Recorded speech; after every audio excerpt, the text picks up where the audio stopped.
एक बार की बात है जब जंगल में चारों ओर सन्नाटा छाया हुआ था।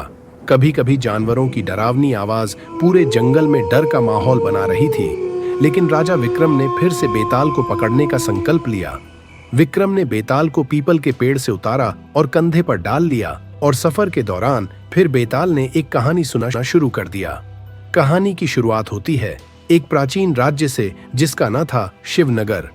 वह के राजा वीरासन बहुत न्यायप्रिय और प्रजा के प्रति उनके दिल में बहुत प्रेम था।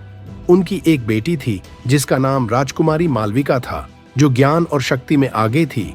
एक दिन राज्य में एक तपस्वी आया और उसने राजमहल में आकर राजा से एक मांग की कि वह एक रात राजमहल में बिताना चाहता है। राजा ने उससे स्वीकृति दे दी। लेकिन आधी रात का समय हुआ ही था कि वह तपस्वी अपने असली रूप यानी राक्षसी रूप में आ गया और राजकुमारी को बंदी बनाने लगा। राज्य में संकट छाने लगा और ये बात धीरे धीरे पूरे राज्य में फैलने लगी।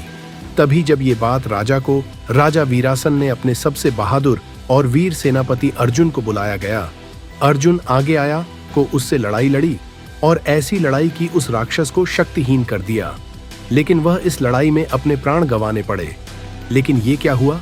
राजकुमारी ने तपस्वी से विवाह करने का निर्णय लिया और उस राजकुमारी की इस बात ने पूरे दरबार में प्रजा हैरान हो गए। सभी उस राजकुमारी को अंदर ही अंदर कोसने लगे। कहने लगे कि अर्जुन ने राजकुमारी की जान बचाने के चक्कर में अपनी जान गंवा दी।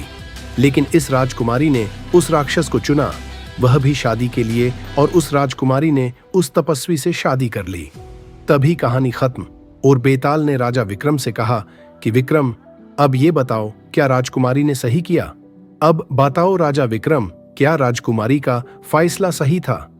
क्या तपस्वी की असली नियत की परख ना कर पाना उसका पाप है, या अर्जुन का त्याग व्यर्थ गया?